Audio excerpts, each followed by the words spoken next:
Okay, so get this. We're diving into Anora, this new, like, edgy comedy, and it seems like everyone's got an opinion. You guys sent over a mountain of reviews, IMDb data, even some, like, YouTube film critic breakdowns. It's wild, right? Even before it's out everywhere, you get a feel for the style. Totally. People praising the like raw energy, the visuals. Yeah, yeah. But then, and this is the interesting part, you get these questions about the pacing. Oh, for sure. Like, does it have depth or is it all just surface? Right. It's like a sneak peek, but they're holding back the good stuff. Exactly. Okay, so basics. Anora is about a sex worker in Brooklyn. She's our main character, Anora. Sometimes they call her Annie. And get this, she up and marries this Russian oligarch's son. Talk about shaking things up. Right. Instant chaos, especially with the in-laws. Oh, I bet. A bunch of reviews are calling it a modern Cinderella story. Really? But like grittier, way less predictable. Okay, but grittier Cinderella. I'm here for it. And speaking of Cinderella stories, the awards buzz around this movie is insane. The Oscar expert is already calling it a major contender. Best Picture, Best Director for Sean Baker, even Best Screenplay. Wow, okay. And Mikey Madison, as Anora, they're saying Best Actress. A force of nature, right. I remember that. Totally perfect, they said. High praise. They weren't kidding. But the film itself, apparently, it's a wild ride. Yeah, several reviewers use that phrase, wild ride. It's like a warning and a challenge all in one. The pacing seems to be what's throwing people. Some loved it, called it exhilarating, like a whirlwind that matches Anora's life. Makes sense. But others felt like the second act dragged, got repetitive, almost like watching two different movies. Wow, really? That different? It seems like it, but one thing everyone agrees on, the visuals are incredible. Every review mentions how stunning it is. The cinematography is supposed to be unlike anything else out there. Widescreen, those wide-angle shots, lots of natural lighting, apparently. Ooh, I like that. But it's the Vegas scenes that really stand out. Those are supposed to be breathtaking. Reviewers were blown away. I can imagine the lights, the energy. Yeah, it sounds like Vegas itself becomes a character. I love that. But, okay, beyond the glitz and the laughs, it sounds like there might be a deeper message here. Right. Going back to that Cinderella comparison. Yeah. One review suggested Anora is actually about class, capitalism, even the American dream. That's so interesting. I love when a comedy can do that, make you laugh, but also make you think about the bigger picture. Absolutely. So how does Anora manage that? How does it blend those deeper themes with all the comedy? Well, one thing it does is explore power dynamics, specifically in relationships. Okay, like between Anora and Ivan, the oligarch's son. Right. One review described their connection as transactional at first. Well, yeah, she is a sex worker when they meet. Exactly. But then as their relationship develops, Things get complicated. very complicated. The lines get blurry. Is it still just business or are there real feelings there? Or, and hear me out, maybe it's both. That's the question, isn't it? The film makes you wonder if she's drawn to him or his money. That's such a good point. It's like Baker's taking that whole fairy tale trope of escaping your life, but with a twist. A very modern twist, and honestly kind of cynical, which is real, though. Right, like those old school fairy tales don't always feel relevant today. Not at all. So Nora is like this grounded but chaotic look at love and money and, what people will do for happiness. Okay, I'm in. So we've got Anora, but what about Ivan? He's 21, loaded, and clearly likes to spend it. Right. But the Oscar expert said something really interesting about him. He comes across as almost childlike. Really? Immature, even. Like, Anora's stuck with this guy who needs constant supervision. Okay, so not exactly Prince Charming. Not quite. And then there are the in-laws. Oh, right. They can't be thrilled about this. Not from what we've gathered. Apparently, they try everything to get the marriage annulled. Classic overprotective parents, just, with billions of dollars. Exactly. It adds this whole other layer of absurdity. But also highlights the class difference, right? Totally. You have Anora from this working class background thrown into this world of insane wealth. It's like a dream come true, but also... Not so much. Anora seems to be saying it's not all it's cracked up to be. That makes sense. Okay, so we've got this fast-paced comedy, amazing visuals, but with some deeper stuff going on underneath. So is it any good? From the reviews, it's definitely polarizing. Love it or hate it kind of thing. Yeah, some people found the pacing jarring, the dialogue a bit much.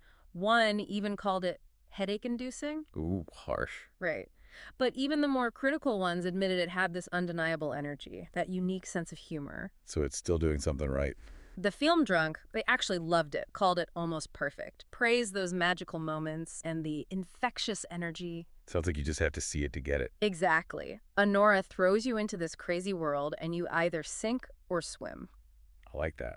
But one thing's for sure, it sticks with you. It's a conversation starter.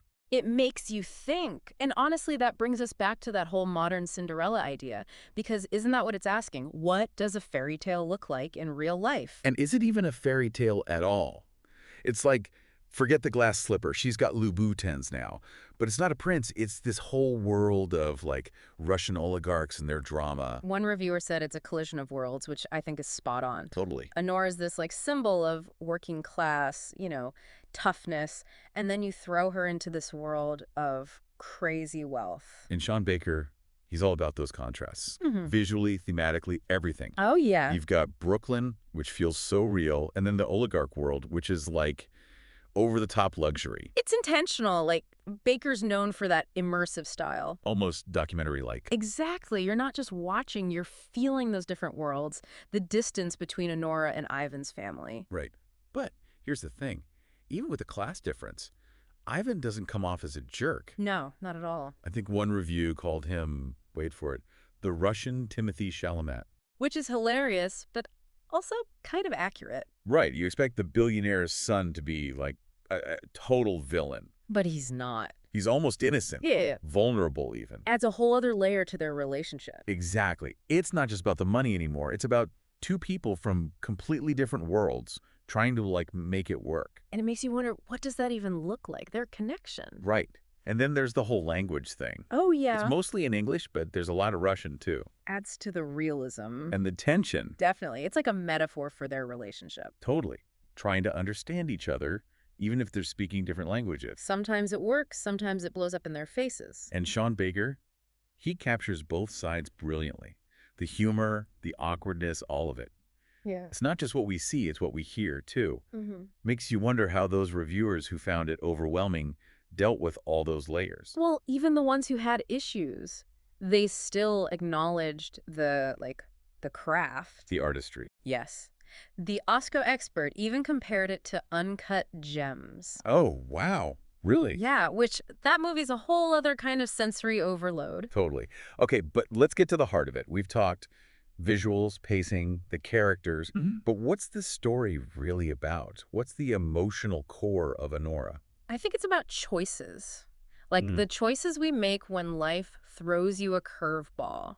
When the odds are stacked against you. When you marry a billionaire's son on a whim. Exactly. And it's about navigating this world where love and happiness can be, like, bought and sold. And it sounds like Anora doesn't give us easy answers. Not from what we've gathered. No fairy tale endings here. Which is more interesting, right? It makes you think. It's like, what happens after the ball is over? After the glass slipper breaks? When real life sets in? And I think that's why it's so fascinating. Because it's real. It's messy. It makes you question everything. Like our own desires. What do we think will make us happy? The money. The relationship. Right. Anora forces us to confront those fantasies. And those realities. So for our listeners hanging out with us, what should they take away from all of this? What should they be looking for when they watch Anora? Pay attention to everything. The details. Yeah. The way Baker uses visuals and sound to create those two worlds. How different they are. Okay, yeah. And Anora and Ivan, their dynamic, how it changes. Good point. But mostly, pay attention to how it makes you feel.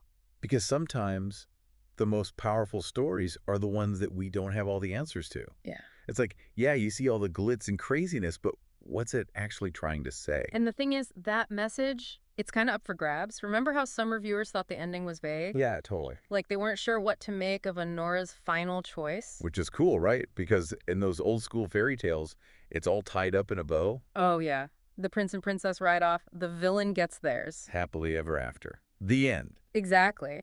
But Anora is saying, hold on, real life messier than that. Way messier. And isn't that what makes certain movies stick with you? The ones that leave you wondering. The ones you want to dissect with your friends. And Anora seems to be doing just that. It's sparking debate.